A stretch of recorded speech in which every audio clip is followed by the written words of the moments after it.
I've been married to a drug addict for about 6 years now, going on 7, and my life is just freaking horrible. So I started off dating this person. We've been together for about like almost 8 years. I started off dating him. I didn't know he had any drug issues, and everything was good for like a year and some change, you know? And then when we get married, I would say the first year of marriage, it was really tough. So once we make it towards the first year, like I was already ready to file for divorce, but not for drugs. It was around going on the second year where he started taking acid and like all this other stuff. And I didn't know how frequently he was taking the acid. But yeah, he got addicted to it. He ended up getting like a mental illness from taking it, and then like on top of that, he couldn't find it anymore. So it was causing issues, but I didn't know like it was that much of an issue until later on. I was never okay, by the way. I was never okay with him doing acid. I thought like maybe he was just doing it like experimentally. I told him how I felt about it, and he decided to keep doing it, you know? But I didn't know that he was doing it as often. I eventually found out he was doing it like almost every week. So anyways, and accountability, I know I should have left a long time ago, right? But he got, okay, I won't say that part. So anyways, we move, and after we move, he only does weed. He starts doing weed because now he starts doing weed. And then when he's doing the weed, like I let him know like, hey, like I don't like how you're acting on it, like this is not normal. And he was kind of getting like a little aggressive. He started to hallucinate, and like I just knew something was off.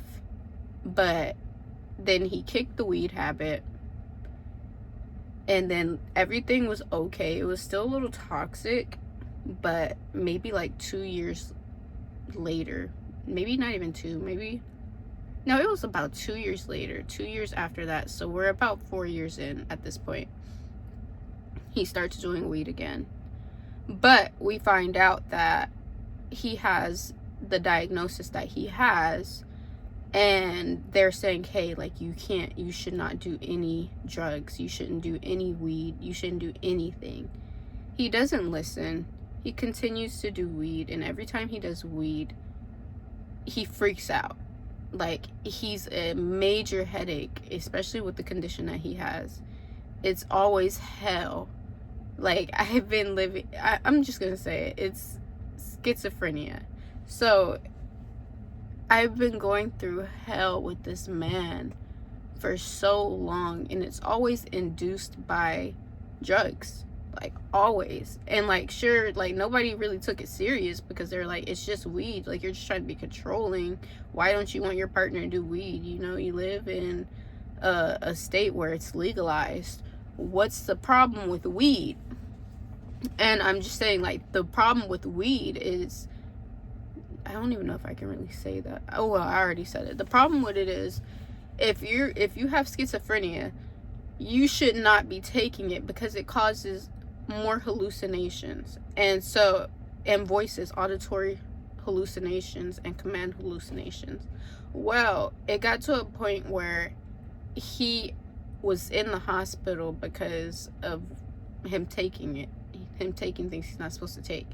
And so he ends up there maybe for like a few days, and then he goes back because he doesn't learn, and then he goes back again, and then he cuts the habit again, and everything. It's still a little rocky, but I'm here to support, you know? I'm here to support you. I'm here to be here for you. But at the same time, like, the damage is already done. The schizophrenia is in full effect.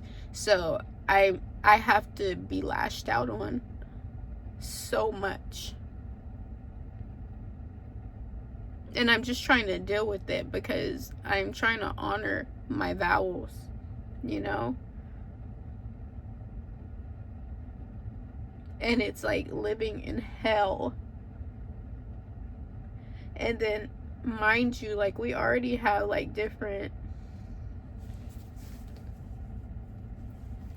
we already have like issues that have nothing to do with schizophrenia and, you know, drugs.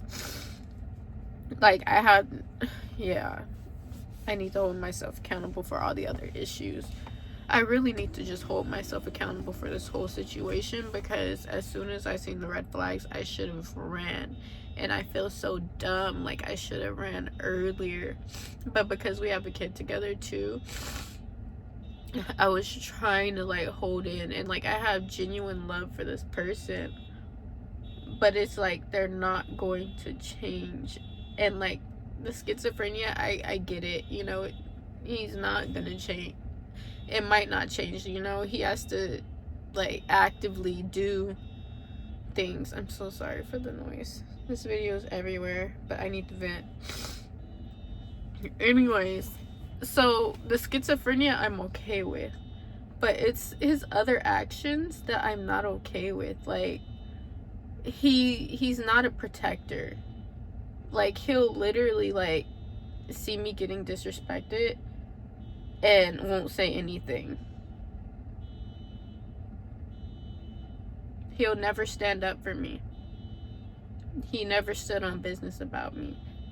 Even with his kid, like, he won't do it. He just plays the nice guy. But then when it comes to being mean, oh, it's cool. He's only mean to like us, like the people that that care about him the most. Those are the people that he's mean to. But if it's like another guy, he's not mean to them, you know? He's not disrespectful. He's always nice. It's cool, right? People who take advantage of him, people who literally steal from him, people who dog him out and talk the worst about him, he's never disrespectful towards. But the ones who care about him the most and who are trying to, like, you know, encourage him to do good, those are the ones that he disrespects. And it got to a point where like random people I did nothing to were disrespecting me. And I think it was, I let him like be in my ear about certain people, and I should have considered that he was the one who was talking about me to them, and that's why they were acting weird towards me. But still though, like anyways, he just never stood up for me. He was always horrible to me, and I should have left off of that alone. But I just kept feeling bad because I'm like, dang, you know, like, he has schizophrenia. He's dealing with like weed addiction, and a lot of people don't take weed addiction serious. They feel like it's nothing, but weed addiction with schizophrenia, it's a horrible combo. So I just did not want to leave the situation alone, but I know I should have. Like, I know I should have cared for myself enough and protected myself enough to walk away a lot sooner. I should have, man. And now, like, I'm in a situation where I'm venting right now because I just got into an argument. I know I'm everywhere, but I just got into an argument with this person because I took him to an addiction center so he can get clean off of weed. And when I took him there, initially, the person at the addiction center, I really want to say the name of the center, but I'll chill out on that. The guy who was at intake was like being like weird, like he was being rude and disrespectful, and I had to ask him, I had to ask my partner, like, hey, like, am I tripping, or like, was that just rude? And he was like, no, that was definitely rude, right? And he was like, I was like, are you gonna say something? And he was like, I don't know. And I get it, because at the time it's like, who wants to like cause trouble where they have to stay for over a month? But I felt every type of way about that whole situation. So then I reported the person, right? And we have this conversation today about the situation. And he was like, oh, I don't feel comfortable like being around that person. So he was like, oh, I need you to do this. And I was just like, bro, like I'm not going up there at a certain time because I don't want to deal with the person who is disrespectful towards me, because I don't want to go and have to hand him over something and I sense that he's disrespectful and then go off and you have to be there. And he was like, what are you talking about? That dude didn't even do anything to you. He wasn't disrespectful to you. I was like, what do you mean? Like, you were the one who literally validated, like right now you're gaslighting me, but you literally validated at that moment that he was being disrespectful. Because I was trying to, when I dropped him off at the center, I was sitting there, like he was sitting there, and I didn't know how it works. I didn't know how, like, I never dropped a loved one off at an addiction center. So I was just trying to be supportive and like help him with his papers and everything. And he was like, well, okay, you know, you can go. And he was saying that because I had my kids in the car, like parked in the front, like the door, this is the door to the car, this is the car right here, like it's literally right here. I could see my kids like through the door at that point. And there was a bench that we were sitting on. So I was helping him out because, and I was just talking to him for a second because we're not going to see him for over a month, you know? So I'm just trying to get my last little bit of physical time in. And I can't see him or go up to the center because I have small children, so they're not allowed there. And if they're not allowed there, then I can't go there. I don't have a babysitter either. So that was our last moments. And when he said that, I knew his intention. The other guy at the intake, he's like, yeah, you can go, bye. And I'm just like, whoa, what the heck? Like, what's going on here? And I promise you, it was the tone and everything. And then from that moment on, I noticed like little snarky stuff. And then like the way he was kind of like, I don't want to get into it. I don't want to put other people in the story that don't want to be named or put into the story. But yeah, like after that situation, I felt every type of way. And it took so much in me to just shut up and like go home. But I did report him. I did the professional thing. I reported him and I was like, hey, that's not okay. That's not you're not creating a supportive environment. Well, my ex goes back on everything and he's like, he didn't do anything to you and blah blah blah. Mind you, when I called the supervisor, she told me that she was going to confirm with my ex, soon to be ex, that, oh, okay, if sorry, I can't even think because I'm so emotional right now. But she was gonna confirm with my soon to be ex that like the situation happened and he was being kind of rude. And I guess she did, because he told me, he was like, oh yeah, the supervisor talked to me and she asked me about the situation and I told her everything or whatever. So I'm thinking, okay, you know what, that was your way of supporting me and being disrespected. Comes to find, well, I don't even know at this point if that was even the truth or if he was just trying to make it seem like I was tripping over being disrespected. And I feel like that was the situation. I feel like when she asked him, I don't know for sure, but I feel like he vouched for the guy instead of said, yeah, like he was disrespectful. So then he starts, when we're going present day, you know, we're on the phone and he's saying like, why do I don't want to go at that time to the facility. And I'm telling him it's because of the dude. And he's like, oh, he didn't do anything to you. And he was just vouching for him. You're just overly sensitive and you're tripping all the time, blah, blah, blah. And I was like, bro, if he didn't do anything to me, then why did you validate that he was rude in that moment? And I was like, so did you lie? Like, I know he did something to me. I know he was being rude. But like, why did you lie when I tried to like get validation? And he was just like, oh, no, that's besides the point, blah, blah, blah. And then I talked to other people and they said, like, that's just how he is and all this other stuff. So you're the problem. I'm over it. I know this sounds childish, but, like, I'm over it. And that caused me to go completely off. That caused me to blow all the way up, because this is not the first time this situation happened. The first time he allowed somebody to disrespect me. He allowed his auntie to disrespect me, right? And this was at the time where my grandma, and this was just last year, he allowed her to disrespect me. She kept saying snobby things. She said she was cut from a different cloth than me, basically saying that, like, him and his family are better. So, and that, like, it made me feel like she was trying to basically say that I was inferior to them.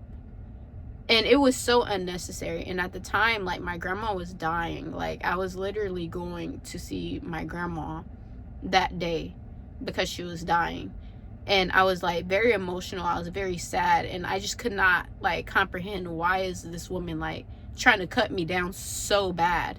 And then on top of, after, like, I went to go see my grandma in a whole nother city, him and his sister, his aunt and sister drive out to the city that I'm from.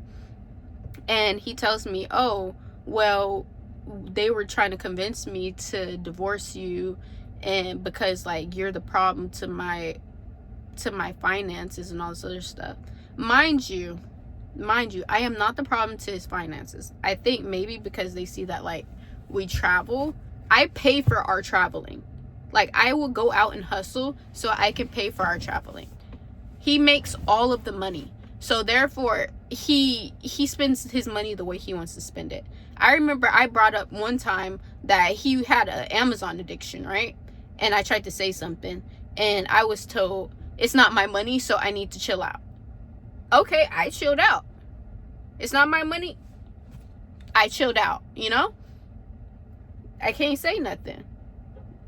So when I pointed it out and the problem out and it was dismissed, it made me seem like I was just a bad controlling person. I was just like, okay, let me wash my hands with it. So now when he's in, like, a huge amount of debt, and then, like, I guess maybe he's trying to blame me, or maybe he's been telling people, like, being in the state that we're in, that it's way too expensive. No, our bills, they're not that bad. It's the spending problem. It's the financial literacy problem.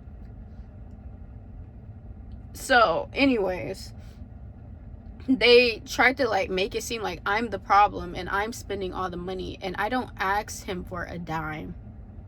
He doesn't even pay my bills, my personal bills. I pay my personal bills. So how am I the problem? So when he told me that, I felt every type of way, because I don't like to be lied on. So not only did your aunt disrespect me while my grandma is dying, while I'm actively, like, vulnerable, you let these people talk about, oh yeah, maybe you need to divorce her and all such stuff. Mind you guys, my grandmother is dying and I am very emotional. I am extremely emotional. They are kicking a woman while she's down, right? But they're amazing people, right?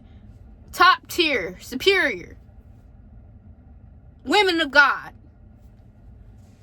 Anyways, he did not stand up for me. Not once did he stand up for me. And I took that, and, like, that's been on my heart ever since that happened. Like, I think I feel resentment towards him for that, because that was my lowest point. One of my lowest points. And he allowed it. And out of just trying to be respectful, because, like, that's his family, I let it happen. I let so much disrespect happen because I wanted to be respectful towards him.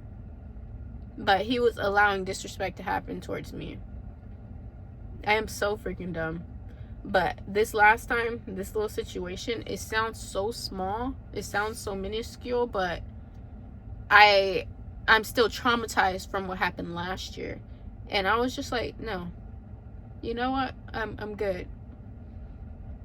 This man has done everything you can imagine that's wrong, and then sits here and acts like I'm the problem.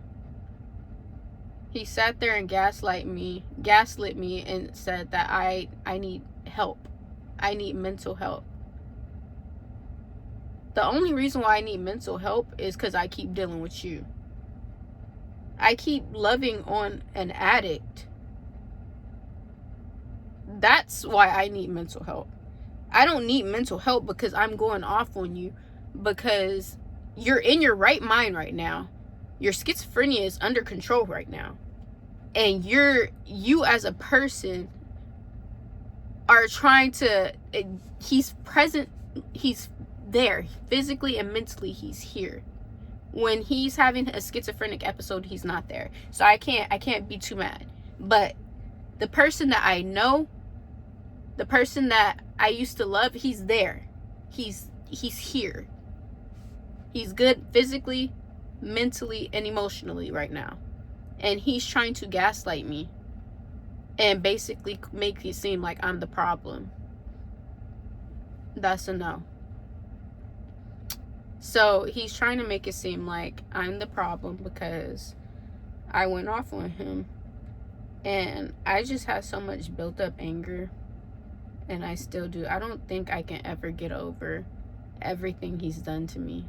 I think this year was like my breaking point. Last year, I was cracking, but this year, breaking point for sure. And he's done so much, and he's gotten away with so much, and still people sit there and laugh and talk with him and embrace him like he's just this good person, and he's not. He's a horrible person.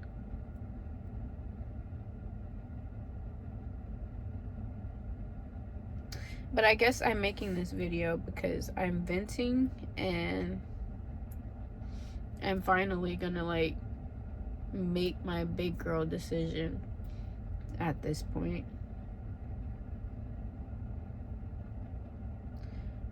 I gotta do what I gotta do, and I keep saying that I'm gonna do it. It's been so many things preventing me from legally being able to divorce this person, from like psych ward visits and some other stuff. But I think at this point, I'm good. I think I can do it. I'm ready to take the final step. Never date an addict, guys. I know this video is everywhere. I keep saying it. Never date a freaking addict is the point of it all. They will dang near, let me not say that because I ain't trying to get sued, but they will steal, they will lie, they will cheat, they will destroy. They're toxic. They're horrible people. Stay away from them. Just stay away. They will break you in every situation. Like anytime you decide to have a good day, there they go about to F it up. You just know they're gonna F it up. They're selfish. They're immature. Stay away from them. I didn't even know that he had issues with addiction. Apparently he's had issues with addiction since he was younger, and I didn't find out until years later of being married. Nobody really told me anything until like maybe last year, like recently, but made it seem like I was the problem. I was the reason why this guy was tripping out. I need to get my life together. I will never love again. Like, I promise you guys, I will not. I will never see men the same, and I will never, as soon as I get the feeling that I'm dating an addict or you used to be an addict, I will never I will never pursue you. I will not continue, because I do not want to go through this hell that I am going through. And you can't force a person to be good. Like, you can be there to support them, and it's not enough. Your support is not enough. They'll respect other addicts who literally steal from them and do horrible things to them before they're good to you. They will never be good to the people that are good to them. So don't do it. Don't ever date or marry an addict. Never. I won't even date a cigarette smoker. I won't date a vapor. If you have any issues, any type of addiction issues, I won't. I would literally rather stay by myself. Dying alone is more peaceful than dating an addict. You'll have way more better days being by yourself than dating an addict. Even when they go through their off period of not doing drugs, and yes, weed is a drug. I don't care what anybody says. Weed is a drug to me. When they go through those phases of, oh, I'm not smoking anymore, I'm sober, eventually it just comes back. And then you got to go through hell all over again. All over again. And you really don't have to go through hell. Just stay away from them. And stay away from people who protect them. They're selfish. And they're freaking horrible people. Okay, so let me take that back. Not all addicts are horrible people. Because I know I grew up in a horrible area. So I know that people who do drugs, a lot of them have good hearts. But this one here, this one is a demon. This one tries to act like they're a sweetheart, but this one, they have no morals. They will do whatever. Because I actually do know some good addicts. But I wouldn't date one ever again. And I didn't intentionally go and date the person because they're an addict. I didn't say, oh, you're an addict, that's okay, I'm gonna date you. Like, no. I was well into marriage when I found out that they were addicts. And at the time, I didn't even think that, like, weed was a drug. I didn't think you can be addicted to weed. But yes, you can. Don't let anybody ever tell you that you can't. Because I've lived it with this person. I've lived it with them. They're a horrible freaking person. At this point, I just need to hold myself accountable now. And I need to heal from it. And I need to know that I'm going to be okay. Alright, bye.